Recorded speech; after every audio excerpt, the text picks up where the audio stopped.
मेरे वाजिबुल एहतराम काबिल सद एहतराम मुअज़्ज़ज़ सदर जलसा सामिईन इज़ाम, रब्बे करीम के दरबार में लाखों करोड़ों शुक्र जिसने हमें नासिरगंज जामिया इस्लामिया का सालाना जलसा में शिरकत करने की तौफीक अता फरमाई है। इसलिए दिल की गहराई से कलिमत शुक्र अदा करते हैं अल्हम्दुलिल्लाह। ये जो महफिल है, जलसा है, इसका ताल्लुक दीन इस्लाम से है। किससे है? इस दीन का ताल्लुक ईमान से है, ईमान का ताल्लुक अमल से है, अमल का ताल्लुक कुरान और हदीस से है, कुरान और हदीस का ताल्लुक उलमा से है, कुरान और हदीस का ताल्लुक उलमा से है। उलमा है तो आपका ये जलसा बाकी रहेगा, उलमा है तो कुरान और हदीस बाकी रहेगा, कुरान और हदीस बाकी रहेगा तो आमाल दुरुस्त होगा, और अगर आमाल दुरुस्त होगा तो ईमान का फायदा होगा, और ईमान अगर फायदामंद हो गया तो आप कामयाब हो गए। और ईमान ठीक नहीं रहा तो ये दीन बेकार हो जाएगा और मेरे और आपकी ये जिंदगी बेकार और नाकाम हो जाएगी। इसलिए उलमा की सख्त जरूरत है, उलमा की सख्त जरूरत है। इनके बिना कोई चारा ही नहीं। ये दुनिया की जिंदगी उलमा के बगैर बर्बाद है। इसलिए उलमा से मोहब्बत रखना है। क्या करना है? मोहब्बत रखना है। देखो, बयान तो बहुत होता है, महफिलें बहुत होती है, जलसा बहुत होता है, लेकिन हमारा फायदा नहीं होता। क्यों नहीं होता? फायदा क्यों नहीं होता है? फायदा ना होने की वजह यह है, हम इतने गुनाह कर रहे हैं, इतने गुनाह कर रहे हैं, इन गुनाहों की वजह से साल में 1-2 मर्तबा बयान सुनने से हमारा फायदा नहीं होता है।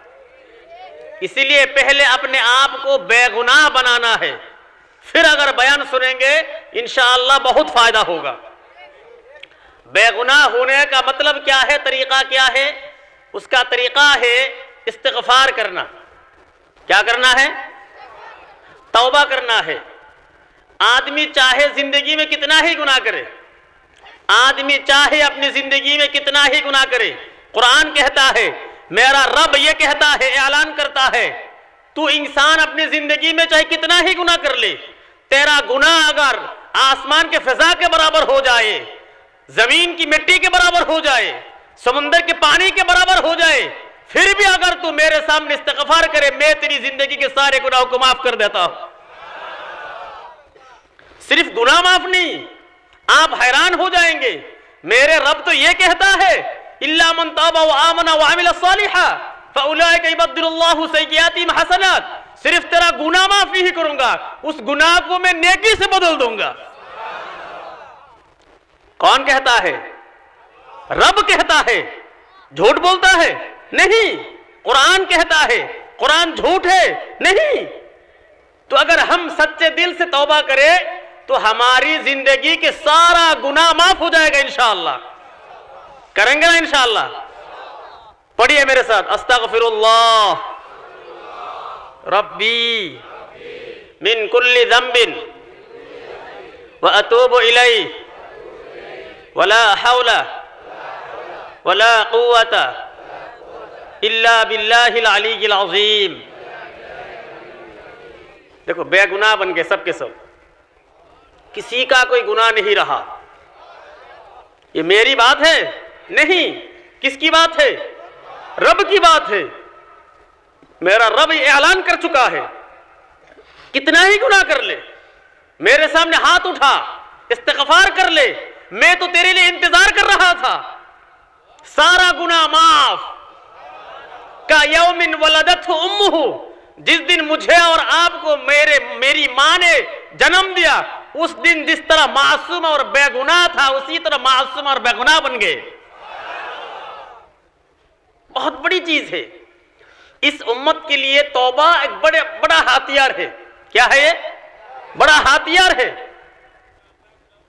जब तक जिंदगी चलती है, गुनाह चाहे कितना हो जाए, बस इस्तिग़फ़ार कर लेना। क्या कर लेना?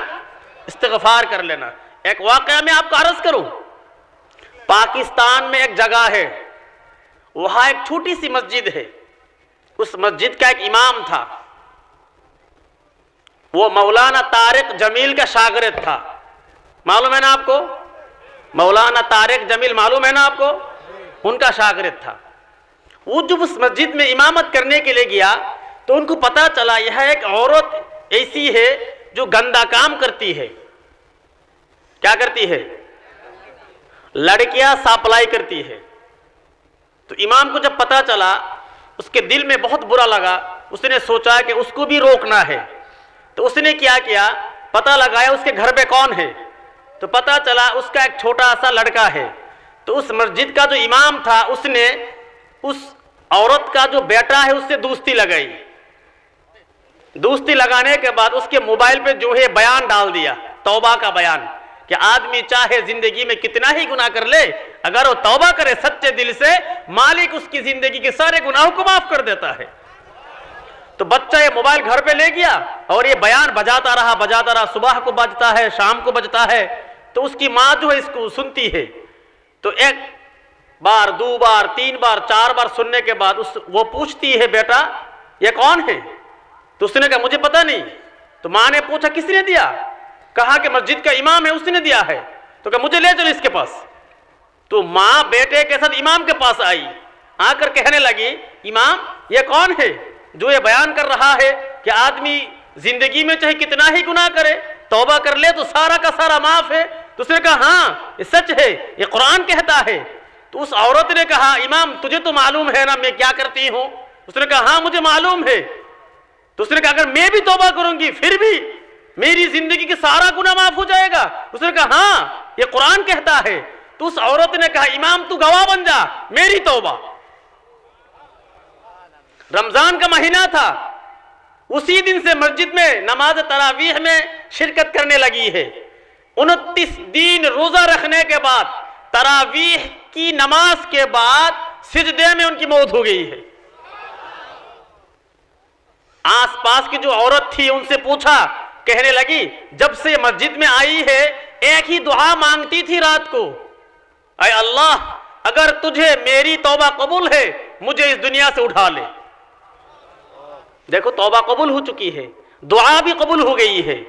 हम उस औरत से ज्यादा गुनाहगार तो नहीं है ना? नहीं है ना? तो हमारा तौबा कबूल नहीं होगा क्या? इंशाअल्लाह कबूल हो गई है। हमारी तौबा भी कबूल हो चुकी है इंशाअल्लाह। हम भी बेगुनाह बन गए हैं। मेरे भाइयों, इंसान की बड़ी कमी यह है, हम गुनाह भी करते हैं फिर सवाब का काम करता है, इसलिए फायदा नहीं होता है। अब इस्तिग़फ़ार हो चुका है, अब अगर कोई बयान सुनता है, कुरान और हदीस की बात सुनता है तो फायदा होगा इंशाअल्लाह।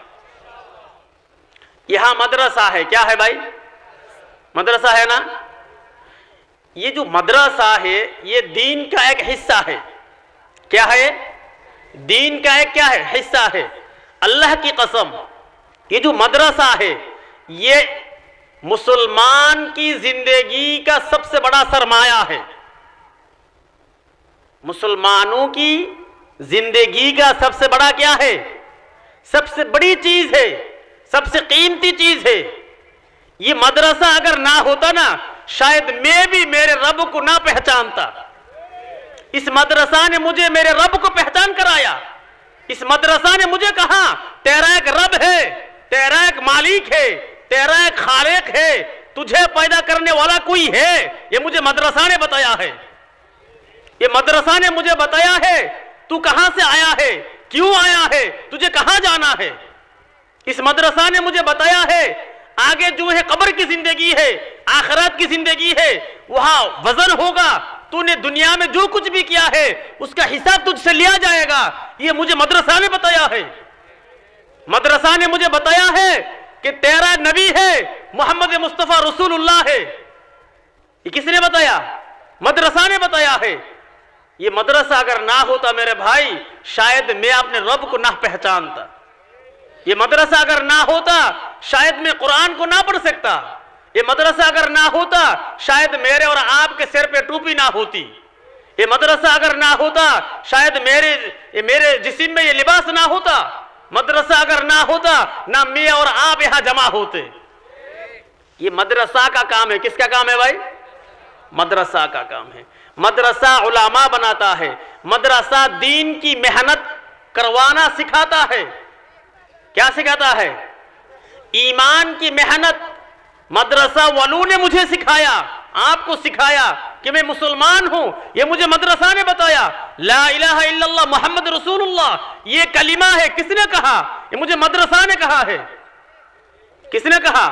मदरसा ने कहा है। ईमान की मेहनत करनी है, ये मुझे मदरसा ने बताया। ईमान की मेहनत क्या है मेरे भाई? आज हम कहते हैं कि मैं मुसलमान हूं। अफसोस आज मुसलमान अपने आप को मुसलमान कहता है, झूठ बोलता है। मुसलमान झूठ बोलता है। मुसलमान रिश्वत लेता है। मुसलमान घूस खाता है। मुसलमान अपने वालिदैन की नाफरमानी करता है, फिर भी कहता है कि मैं मुसलमान हूं। ईमान की कमी है। क्या है भाई? ईमान की मेहनत नहीं है। ईमान की मेहनत नहीं है। मुसलमान को कुरान पढ़ना नहीं आता है। मुसलमान को कुरान पढ़ना नहीं आता। मुसलमान नमाज नहीं पढ़ता है। मुसलमान रोजा छोड़ता है। मुसलमान ज़कात नहीं देता, लेकिन अपने आप को मुसलमान कहता है। मेरे भाइयों, मैं आपको हदीस सुनाऊं। ये जो नमाज नहीं पढ़ने वाला मुसलमान है, ये कुत्ते हैं। नहीं कुत्ते जानते हैं ना आप? ये खिंजीर। ये जो कोई बेनमाजी को देखता है, नमाज छोड़ने वाला को देखता है, ये कहता है रब्बी अशकुरुका अन्नका खलक़तनी कल्बन अशकुरुका अन्नका खलक़तनी खिंजीरन वलम तखलुक़नी तारिकस सलात। मालिक तेरा शुक्र है, तूने मुझे कुत्ता बनाया है, तूने मुझे सुअर खिंजीर बनाया है, लेकिन नमाज छोड़ने वाला नहीं बनाया। आज मुसलमान इन हैवान जानवरों से भी बदतर हो चुके हैं। क्यों?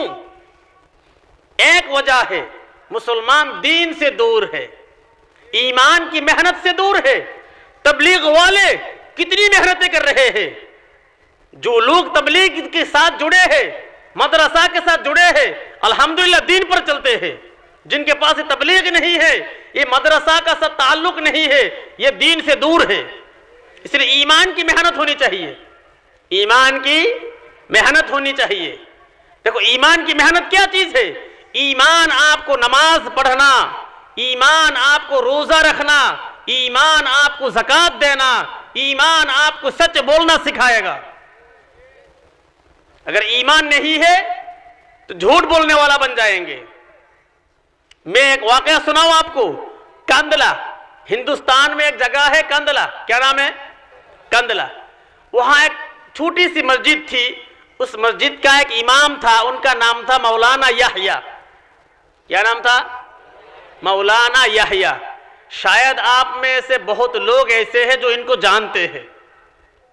मौलाना याहिया, क्या नाम था? देखो मेरे भाई, अंग्रेजों का जमाना था। हिंदुस्तान में बहुत झगड़ा होता है मुसलमान और हिंदुओं के बीच में। तो कांदला की जो मस्जिद है, उस मस्जिद के सामने ही एक जमीन थी। उस जमीन को लेकर मुकदमा चल रहा था अदालत में। हिंदू लोग कहते थे कि यह जमीन मंदिर की है, मुसलमान कहते थे कि नहीं, यह जमीन मस्जिद की है। तो ये बात मुकदमा जब हो गई तो ये अदालत में पहुंच चुकी है। तो कई साल हो चुका था, लेकिन कोई राय नहीं हुई। तो आखिर में जो हिंदू लोग हैं, इन्होंने अदालत के जज था, अंग्रेज जज था। क्या था? अंग्रेज। उसके पास जो है दरखास्त की है, तो जज साहब, अगर मुसलमान की मस्जिद का जो इमाम है वो यहां आकर ये गवाह दे दे कि ये जमीन मंदिर की नहीं मस्जिद की है, तो हम छोड़ देंगे। क्या कहा? मुसलमान की मस्जिद का जो इमाम है, अगर वो गवाह दे दे कि ये जमीन मस्जिद की है मंदिर की नहीं, तो हम जमीन को छोड़ देंगे। किसने कहा? हिंदुओं ने कहा। तो मुसलमानों को बड़ी खुशी मिली है कि जमीन तो हमारी हो जाएगी, कि इमाम तो हमारा था। इमाम किसका है? हमारा है। तो जज साहब ने चिट्ठी लिखी है, खत लिखा इमाम के पास। उन्होंने कहा कि इमाम साहब, आपको अदालत पे आना है। आपको तो मालूम है जमीन लेकर झगड़ा चल रहा है, अब अगर गवाह दे दे तो यहां राय हो जाएगी। आप हैरान हो जाएंगे कि मौलाना याहिया उन्होंने जज साहब को चिट्ठी लिखी है कि जज साहब, मैं अपनी जिंदगी में कसम खाई, मैं कभी अपनी आंखों से किसी अंग्रेज को नहीं देखूंगा। इमाम साहब ने क्या कसम खाई? अपनी आंखों से कभी किसी अंग्रेज को नहीं देखूंगा। जज साहब को भी पता था ये मौलवी छोटा मोटा है लेकिन पक्का ईमानदार है, ये आने वाला नहीं। तो जज साहब ने उल्टी चिट्ठी लिखी है, मौलाना मुझे मालूम है आपने कसम खाई है और आप मुझे देखना नहीं चाहता है क्योंकि मैं अंग्रेज हूं। ठीक है, कोई बात नहीं, आप अदालत पे आ जाइए पीछे की तरफ देख के, मुझे देखने की जरूरत नहीं है, आके सिर्फ गवाह दे देना है। मौलाना को जब ये चिट्ठी पहुंची है उन्होंने कहा चलो भाई ठीक है जाते हैं। तो पीछे की तरफ देख के अदालत पे आया, आकर उन्होंने जो गवाह दी है हैरान हो जाएंगे। उन्होंने कहा जज साहब, ये जमीन लेकर काफी सालों से झगड़ा हो रहा है। हिंदू लोग कहते हैं ये मंदिर की जमीन है, मुसलमान कहते हैं कि ये मस्जिद की जमीन है। मेरी जो मालूमात है, मेरी जो जानकारी है, ये जमीन मंदिर की है, मस्जिद की नहीं है। ये जमीन मंदिर की है, मस्जिद की नहीं है। तो मुसलमानों को बहुत गुस्सा आया, हिंदू लोग खुश हो गए, मुसलमान को बहुत गुस्सा आया। इमाम मौलाना याहिया गवाह देकर वापस आ गए। वो दिन गुजर गया, रात गुजर गई है।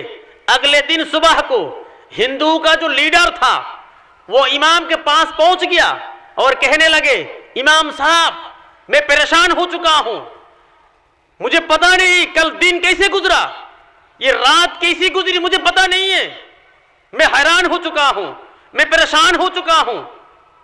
इमाम साहब ने कहा क्यों, क्या परेशानी है?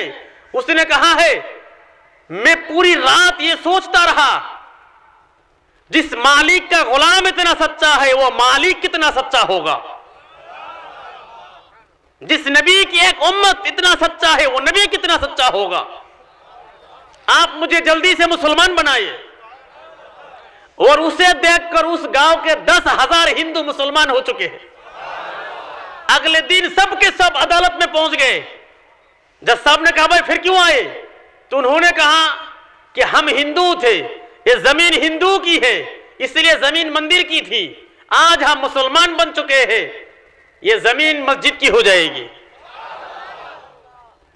सच बोलने से 10,000 हिंदू मुसलमान हो चुके हैं। ये ईमान है। क्या है? ईमान। आज मुसलमान ईमान से दूर है, मुसलमान ईमान से दूर है मेरे भाई। मुसलमान को नमाज का पता है, मुसलमान को ना रोजा का पता है, मुसलमान को नबी से कोई लेना देना नहीं है। मुसलमान तो कहता है मैं नबी की उम्मत हूं, मैं आशिक रसूल हूं, मैं नबी से मोहब्बत रखता हूं। यही मुसलमान नबी का चेहरा बनाना पसंद नहीं करता है। यही मुसलमान नबी का चेहरा बनाना पसंद नहीं करता है। यही मुसलमान टोपी पहनना पसंद नहीं करता है। यही मुसलमान नबी की सुन्नत पर अमल करने के लिए तैयार नहीं रहता है।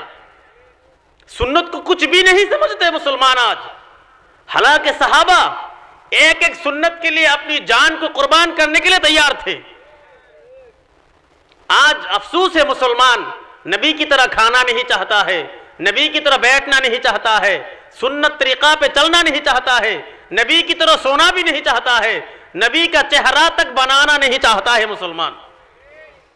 कैसे मुसलमान है भाई? इसलिए मेरे भाइयों तौबा की जरूरत है। इस्तगफिरू रब्बकुम सुम्मा तूबू इलैहि युमत्तिउकुम मताअन हसनन इला अजलिन मुसम्मा। मेरा रब तो ये कहता है तू गुनाह कर ले कोई बात नहीं, लेकिन तौबा तो कर ले। तौबा करने से गुनाह तो माफ कर ही दूंगा, उसको नेकी से बदल दूंगा। और क्या देंगे कि युमत्तिउकुम मताअन हसनन, तेरी जिंदगी में जब जिस चीज की जरूरत है मैं तुझे वो दे दूंगा। ये तौबा है, इस्तिगफार है। तुझे नौकरी की जरूरत है, युमत्तिउकुम मताअन, जा वो भी मैं दे दूंगा। तुझे बीवी की जरूरत है, युमत्तिउकुम मताअन हसनन, वो भी मैं दे दूंगा। तुझे घर की जरूरत है, वो भी दे दूंगा। तुझे गाड़ी की जरूरत है, वो भी दे दूंगा। युमत्तिउकुम मताअन हसनन इला अजलिन मुसम्मा, मेरा रब कहता है तू इस्तिग़फ़ार कर ले, तेरी जिंदगी की जो भी जरूरत है वो सब मैं तुझे पूरी कर दूंगा। सिर्फ दुनिया की जरूरत ही नहीं है, तू इस्तिग़फ़ार कर, तेरी कब्र को मैं जन्नत का टुकड़ा बना दूंगा। सिर्फ ये नहीं है, इला अजलिन मुसम्मा, मुफस्सिरीन लिखता है इला अजलिन मुसम्मा का मतलब है तू इस्तिग़फ़ार कर ले, तू इस्तिग़फ़ार कर ले, जन्नत तक तुझे पहुंचाने तक मेरा रब ये वादा करता है। इसलिए इस्तिग़फ़ार करना है। क्या करना है भाई? इस्तिग़फ़ार करना है। एक बड़ी चीज ये है कि आज के मुसलमान ईमान की मेहनत नहीं करता है, सुन्नत पर अमल नहीं करता है। एक तीसरा बड़ा गुनाह है, आज के मुसलमान वालिदैन की नाफरमानी करता है। हर घर में ये बीमारी है, हर घर में ये परेशानी है कि नौजवान बच्चे अपनी मां की नहीं सुनता, अपनी बाप का नहीं सुनता।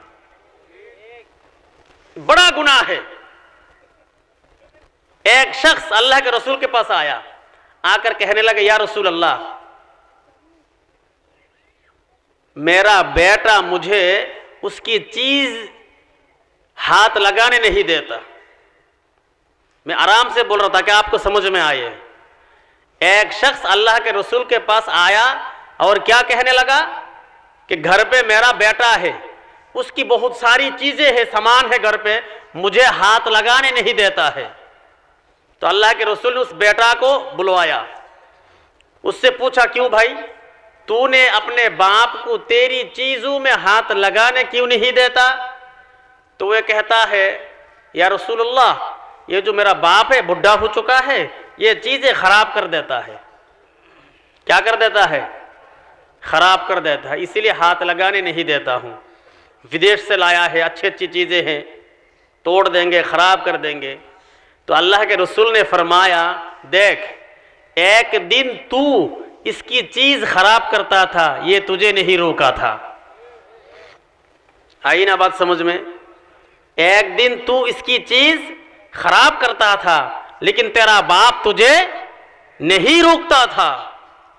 फिर अल्लाह के रसूल ने यह ऐलान किया, अंता व मालुका लिअबीका, तेरी चीज नहीं है, तेरा सामान नहीं है, तेरा जो माल और दौलत है ये नहीं है, तेरी जान का मालिक भी तेरा बाप है। अंता व मालुका लिअबीका, तू और तेरा जो माल है, दौलत है, इन सारी चीजों का मालिक तेरे वालिदैन है। क्या समझा? अब मसला उठाओ, दुनिया में कोई शख्स किसी को कत्ल कर दे, बदले में उसको कत्ल किया जाएगा। कोई बाप अगर अपने बेटा को कत्ल कर दे तो बदले में बाप को कत्ल नहीं किया जाएगा। अल्लाह के रसूल ने फरमाया, वालिदा का जन्नतु का औ नारु का, तेरी मां, तेरा वालिद, अब्बा, ये दोनों तेरी जन्नत है। तू अगर इनको खुश कर रखा, इनकी नाफरमानी नहीं की है, तो तेरे लिए जन्नत है। अगर तूने इनको नाराज कर दिया तो तेरे लिए जहन्नम है। मेरे भाइयों, बड़ी सख्त चीज है ये कि आज के नौजवान, आज के लोग इतना बेवकूफ बन गए हैं, इनको पता भी नहीं कि मैं घर पे वालिदैन की नाफरमानी करता हूं। लोगों को पता ही नहीं है। मां कोई कहती है और बीवी कोई कहती है, तो बीवी की ही सुनती है। किसकी सुनती है? बीवी की सुनती है, मां की नहीं सुनती है। और पता भी नहीं है, इसको मालूम भी नहीं होता मैं किसकी सुनता हूं। देखो एक वाकया सुनाता हूं मैं आपको, अजीब वाकया है। किसी जगह पे एक रईस था, एक बादशाह था। क्या था? आ रही ना बात समझ में आपको? बादशाह था।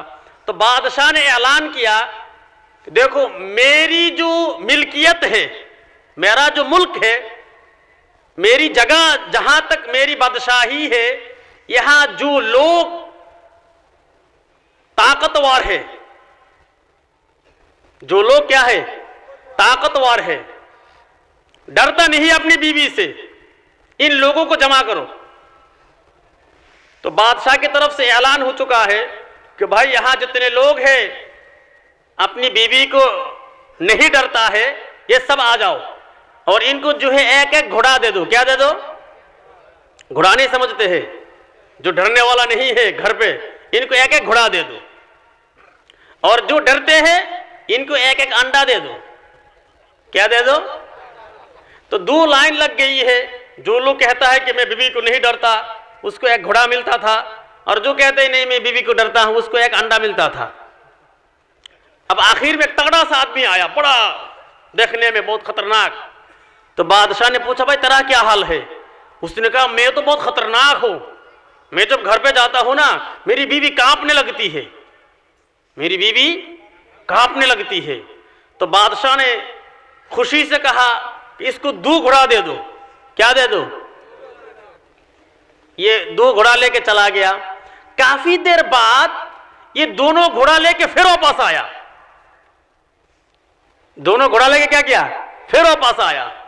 तो बादशाह ने पूछा भाई क्या हुआ, तुझे 2 घोड़ा मिला था, तू चला गया, फिर क्यों आया?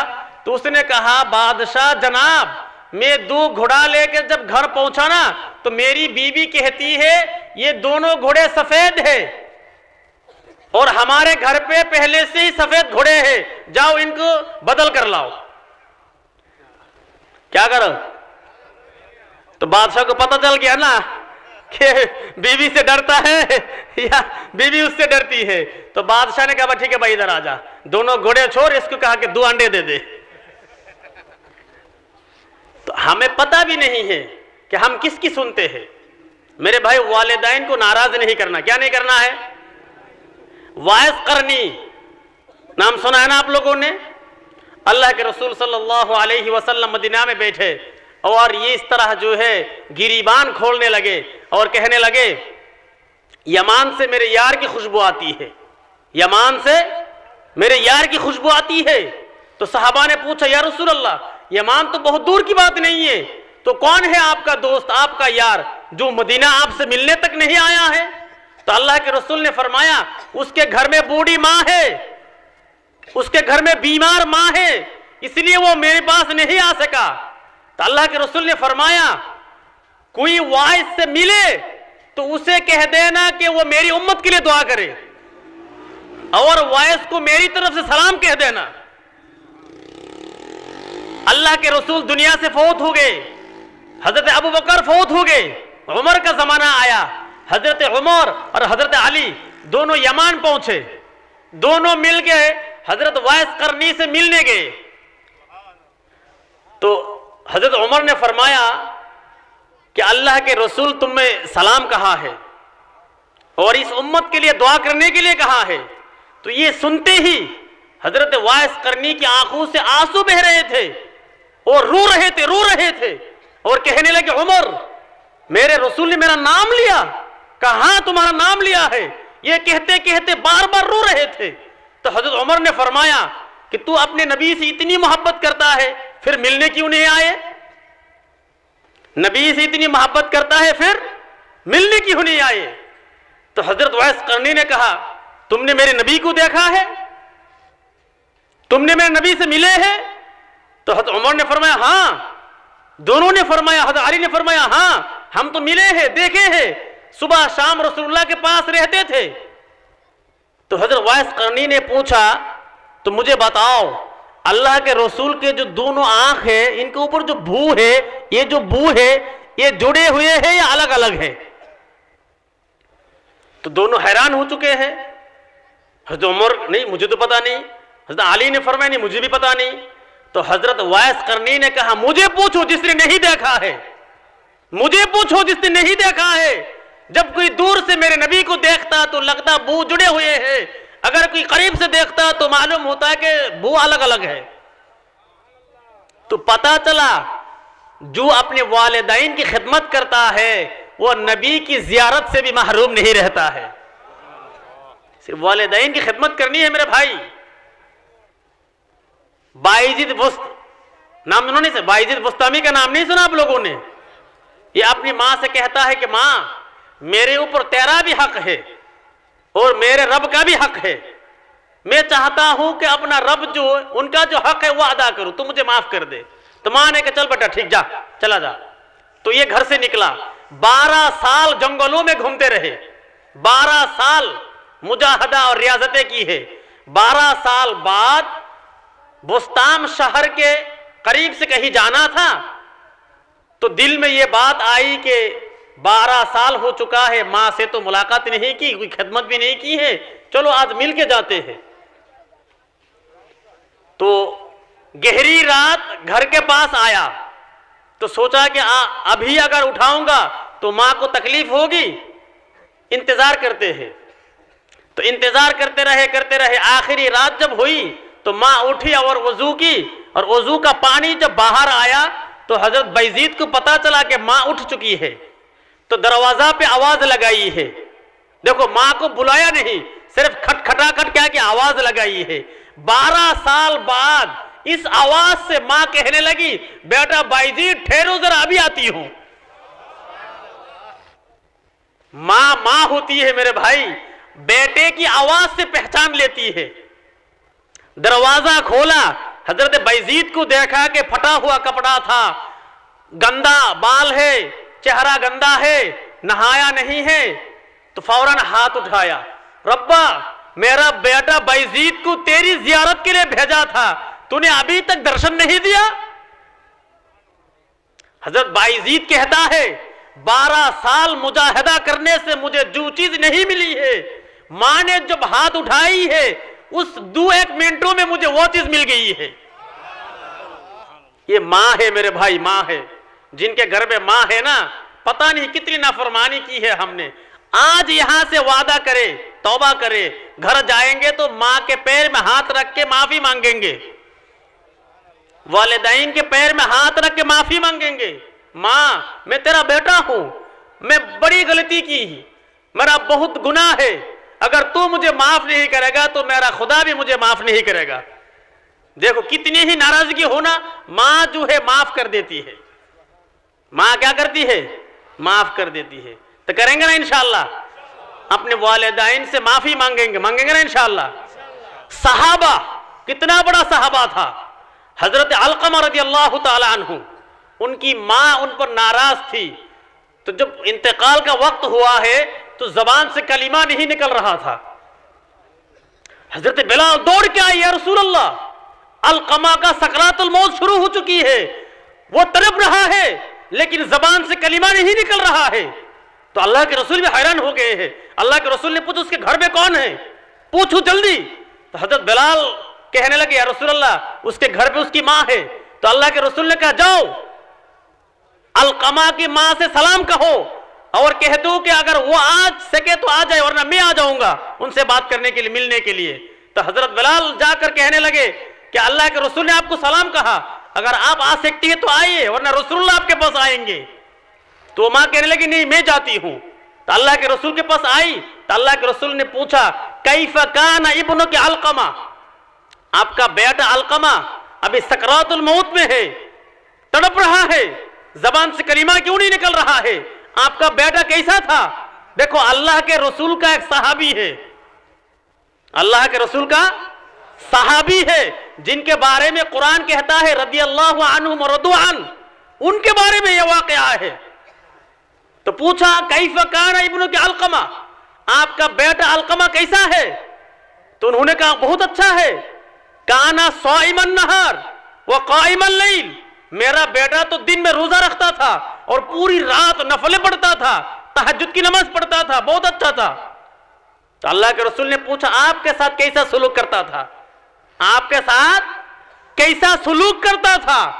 तो जब ये कहा तो फौरन रोने लगी और कहने लगी, जब उसको मैं कोई बात कहती और उसकी बीवी कोई बात कहती, वो मेरी बात को छोड़ देता था, बीवी को बात को मान लेता था। तो अल्लाह के रसूल ने कहा, आज अगर आप उसको माफ नहीं करोगी ना तो ये जहन्नम में जाएगा। तो उस मां ने कहा, या रसूल अल्लाह मैं माफ नहीं करूंगी, मैं माफ नहीं करूंगी। बार बार अल्लाह के रसूल ने कहा माफ कर दीजिए, कहनी मैं नहीं माफ करूंगी। तो अल्लाह के रसूल ने आखिर में कहा, बिलाल जाओ लकड़ी लेके आओ, मैं अलकमा को जिंदा जला दूंगा। जब ये बात सुनती है तो आहिस्ता आहिस्ता अल्लाह के रसूल के पास आती है, कहने लगती है, रसूल अल्लाह, मेरे सामने मेरे बेटे को आप जिंदा जलाएंगे? तो अल्लाह के रसूल ने फरमाया, अगर आज मैं अलकमा को जिंदा नहीं जलाऊंगा तो आगे मेरा रब उसको जहन्नम की आग में जलाएगा। तो वो मां कहने लगी, मैं बर्दाश्त नहीं कर पाऊंगी, मेरे सामने मेरे बेटे को आग में जलाया जाएगा, मैं बर्दाश्त नहीं कर पाऊंगी। तो अल्लाह के रसूल ने कहा, अगर आप उसे माफ कर दोगे तो अल्लाह भी उसे माफ कर देगा। तो वो कहने लगे, या रसूल अल्लाह, मैं उसे माफ कर दिया। ये माँ है मेरे भाई, माँ है। अल्लाह के रसूल सहाबा को लेके बैठे हैं तो अल्लाह के रसूल ने फरमाया, एक मर्तबा हजरत मूसा अलैहिस्सलाम ने फरमाया, रब्बी अरिनी रफीकन फिल जन्ना, मालिक जन्नत में मेरा साथी कौन होगा मुझे दिखा दो। किसने कहा? हजरत मूसा ने। तो रब्बुल आलमीन ने हजरत मूसा से कहा कि फुला गांव चले जाओ, वहां एक बाजार है, वहां एक कसाई है जो गोश्त का काम करता है, वो तुम्हारे साथ जन्नत में रहेगा। तो हजरत मूसा सोचने लगे, वो क्या अमल करता है मैं देखूंगा, किस अमल की वजह से वो जन्नत में मेरे साथ रहेगा। तो हजरत मूसा सफर करके उस गांव में, उस बाजार में चला गया, जाके देखा कि वो गोश्त का काम कर रहा है। तो जो शाम का वक्त हुआ, हजरत मूसा ने कहा कि भाई मैं तो बहुत दूर से आया हूं, तुम्हारे साथ में रात गुजारना चाहता हूं। हजरत मूसा का इरादा था कि वो क्या अमल करे वो देखना था। हजरत मूसा फरमाते हैं, मैं जब उसके घर गया तो देखता हूं वो आग जलाई है और थोड़ा सा गोश्त जो है इसको जो है गर्म पानी में दिया और उसको जला जला के जो है बिल्कुल नरम कर रखा और उसमें नमक डाला, फिर वो घर जाता है बाहर आता है, घर जाता है बाहर आता है। हजरत मूसा ने कहा, मैं देखता हूं क्या करता है। मैं उसके साथ घर गया, जाके देखता हूं वहां बूढ़ी एक औरत है, इतना कमजोर थी, इतनी कमजोर थी, इतनी कमजोर थी कि पता नहीं इसकी होठ जो है हिलता था क्या कहती थी। तो हजरत मूसा फरमाता है कि मैं अपने कान को उसके मुंह के करीब लिया और सुनने लगा क्या कहती है। तो मैंने देखा वो औरत, बूढ़ी औरत ये कहती है, रब्बा मेरे बेटे को जन्नत में मूसा का साथी बना दे। हजरत मूसा दौड़ के बाहर आते हैं और उस कसाई से गले मिलाते हैं और कहता है कि तेरी मां की दुआ कबूल हो चुकी है। रसूलुल्लाह इस वाकया को सहाबा के बीच में बयान किया और कहा, देखो मूसा की एक उम्मत ने मां की खिदमत की, जन्नत में मूसा का रफीक और साथी बन गया। मैं मोहम्मद रसूलुल्लाह ऐलान करता हूं, मेरी उम्मत में अगर कोई अपनी मां की खिदमत करे, अपने वालिद की खिदमत करे, मैं मोहम्मद ऐलान करता हूं जन्नत में मेरे साथ रहेगा। करेंगे ना भाई इंशाअल्लाह? मां की खिदमत करेंगे, बाप की खिदमत करेंगे। जिनके वालिदैन जिंदा है मेरे भाई, बहुत बड़ी कीमती चीज है, और जिनका नहीं है ये इनके कब्र पे जाएंगे, उनके नाम पे सदका करेंगे। क्या करेंगे भाई? सदका करेंगे। माँ के लिए क्या करेंगे? सदका करेंगे। 2 रकात नमाज पढ़ेंगे रोजाना। मरहूम वालिद के लिए, वालिदा के लिए क्या करेंगे? 2 रकात नमाज पढ़ेंगे रोजाना और उनके लिए सदका करेंगे। ये जो मदरसा है, ये मदरसा मैंने पहले बता चुका हूँ आपको, ये हमारे लिए बहुत बड़ा सरमाया है। इस मदरसा की बका की बहुत जरूरत है। मदरसा की हर चीज हमें पूरी करनी है। किसको पूरी करनी है भाई? हम पूरी करेंगे। कौन पूरी करेगा भाई? भाई मेरी बात समझ में आती है ना आपको? मदरसा की जो जरूरत है, हाजत है, वो कौन पूरा करेगा? जोर से बोलो, कौन पूरा करेगा? हम करेंगे। कौन करेगा भाई? हम करेंगे ना इंशाअल्लाह। तो इस मदरसा के लिए मैं आपके पास कुछ मांगूंगा, आप देंगे ना इंशाअल्लाह? पक्का? इजाजत है? जोर से बोलो, इजाजत है? इस मदरसा के लिए मैं आपके पास कुछ मांगूंगा, आप इजाजत देते हैं? देते हैं ना इंशाअल्लाह? अल्हम्दुलिल्लाह, बहुत अच्छे, माशाअल्लाह। देखो भाई, ये जो मदरसा है इसके लिए मैं ज्यादा पैसा नहीं मांगूंगा, मुझे सिर्फ 2 आदमी चाहिए जो 20,000 टाका देगा। कितना? 20,000 टाका देने वाला 2 आदमी चाहिए मुझे, ज्यादा नहीं है। खड़े हो जाओ भाई मदरसा के लिए।